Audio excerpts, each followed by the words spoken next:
হয়েছিল সেই সময় বা এখনও সেই ধারণাটা আছে যে আমরা যারা এখানে ছবি আঁকা প্র্যাকটিস করি এবং আমাদের যে ইউরোপিয়ান বা ব্রিটিশ মডেলে আমাদের যে শিক্ষাটা দেওয়া হয়েছে সেটা একটা স্ট্যাগনেন্ট এবং একটা ডেটেড ডেটেড একটা এডুকেশন সিস্টেম, যেটা কন্টেম্পোরারি কোনো সোসাইটিতেও যে কোনো সোসাইটির এই জিনিসটার আর কোনো প্র্যাকটিস নেই।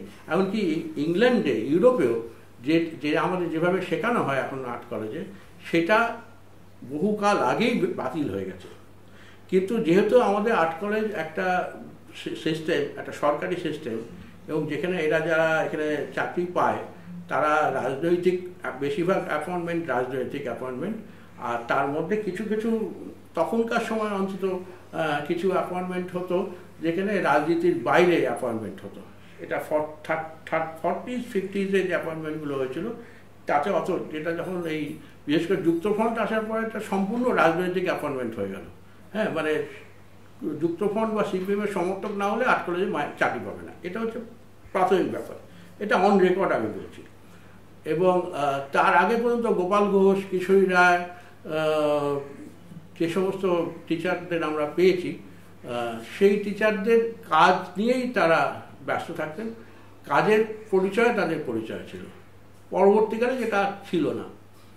আমি এদের মানে কোয়ালিফিকেশন নিয়ে আমি কাউকে চ্যালেঞ্জ করছি না, কিন্তু এই যে শিক্ষা পদ্ধতিকে নবীকরণ করতে হবে, শিক্ষা পদ্ধতিকে একটা জায়গায় গিয়ে পরিবেশ পরিস্থিতির সঙ্গে মুখোমুখি হতে হবে, এই ভাবনাটা আর্ট কলেজ এখনো পর্যন্ত একটা বদ্ধ জলাশয়, মেদো পুকুর বলা যেতে পারে।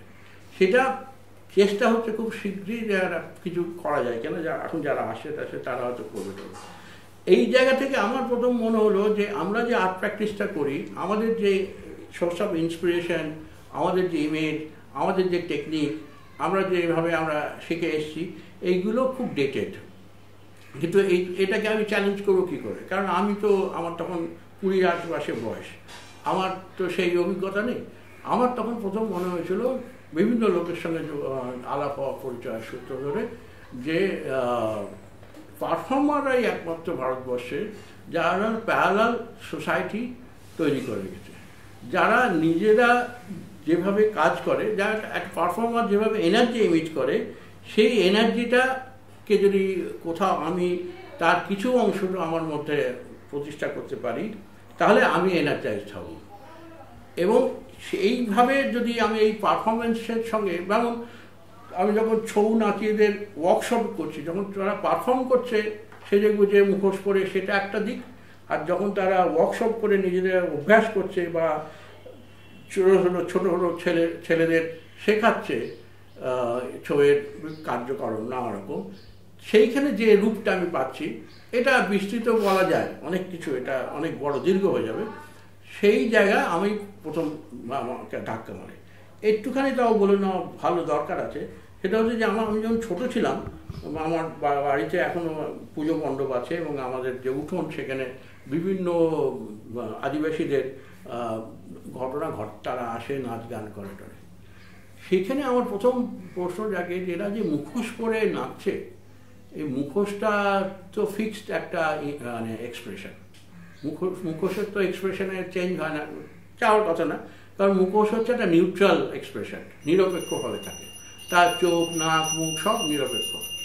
মুখোশটা একটা খালি মানে একটা অবয়ব, একটা খালি মুখোশ হিসেবেই মুখোশ, এবং তার কোনো ভূমিকা নেই, প্রত্যক্ষ কোনো ভূমিকা নেই। তুমি শরীরটা দিয়ে হাসাও, কাঁদাও, যা কিছু করো, যে কোনো আবেগ তোমার শরীর প্রকাশ করে। এবার এই শরীরটার চেহারা কীরকম হয়, এক একটা আবেগের চেহারা কীরকম হয়, এইটা আমি ডকুমেন্ট করতে শুরু করলাম। আমি ওয়ার্কশপে এই কাজটাই করতাম, আঁকতে শুরু করলাম। আমাদের একটা মানে তথ্য মানে মানে যেটাকে তড়িৎ রেখা বলতেন নন্দলাল বসু, যে ফার্স্ট স্কেচ করা, সেইটার একটা ট্র্যাডিশন আমাদের আছে, আমাদের একটা করতে হয়, শিক্ষার মধ্যে আছে। কিন্তু এইটা থেকে এটা তফাৎ হয়ে গেল কি, সেখানে যেভাবে একটা ইমোবাইল স্ট্যাটিক একটা মানুষকে আঁকার চেষ্টা, যেটা যার জন্যে স্টেশনে গিয়ে সবাই ছবি আঁকতো, হাওড়া স্টেশনে বা শিয়ালদা স্টেশনে, যেটা বিশ্রামরত অপেক্ষারত মানুষ, তারা স্ট্যাটিক নড়ে টড়ে খুব কম, তাদের দেখে দেখে আঁকা, এটা একটা অভ্যেস ছিল। কিন্তু আমার কাছে আমি যাদের আঁকি তারা সবাই মুভিং এবং নড়ছে টড়ছে, এবং তারা মুহূর্তে পাল্টে যায় তাদের এবার তাহলে এই যে মুহূর্তেও পাল্টে যাচ্ছে, এই মুহূর্তের মধ্যেই আমাকে রেখাটাকে সম্পূর্ণ করতে হবে। অর্থাৎ এই মুহূর্তের যে মোমেন্টারির যে কন্ট্রিবিউশন আছে বা ডিসকমফর্ট আছে বা কমফর্ট আছে, সেটাকে আমাকে কাজের মধ্যে ইনক্লুড করতে হবে। তাহলে ওই কাজটা আমার নিয়ন্ত্রিত হবে এদের দ্বারা, আমি কাজটাকে নিয়ন্ত্রণ করব না, কাজটাকে নিয়ন্ত্রণ করবে ওরা।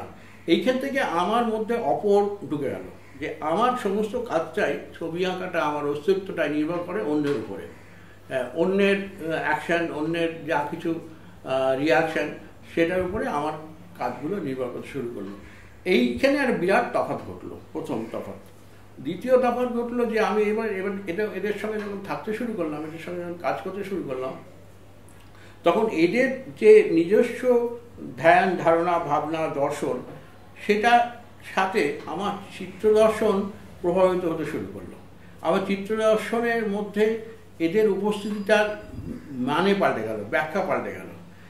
যেভাবে গণেশ পাইন নাটককে বা নাটকীয়তাকে নিয়ে ওনার ছবির মধ্যে আলো ছায়া খেলেছেন, সেটা ওনার কল্পিত এবং একটা কৃত্রিম জগৎ তৈরি করেছেন উনি। আর আমি যে জগৎটার সঙ্গে কথা বলছি তারা অকৃত্রিম, তাদের নিজস্ব নাটকের গল্প আছে, গাথা আছে, আবেগ আছে, সব কিছু আছে। আমি তার সেই গতির সঙ্গে নিজেকে মিলিয়েছি। আমার নিজের উপস্থিতিটা খুব নামমাত্র উপস্থিতি, আমি একটা উপলক্ষ মাত্র, এরাই হচ্ছে প্রটুল ক্রিয়া, আমি একটা প্রক্রিয়া। এইটাতে দর্শনগত তফাৎ আমার অন্যান্যদের সাথে। এবং এটা যখন আরও বিস্তৃতি এবং আরও কমপ্লেক্স হতে শুরু করে, যখন আমার কাজ হাবিবজি তার অভিনেতা অভিনেত্রীদের দেখিয়ে তার অভিনয়, তার চলন, তার ভাবনা, তার দেখা, তাকে কিভাবে দর্শক দেখছে, এইটা যখন আলোচনা করতে শুরু করে, তখন এই কমপ্লেক্সিটি আরও বাড়তে শুরু করে।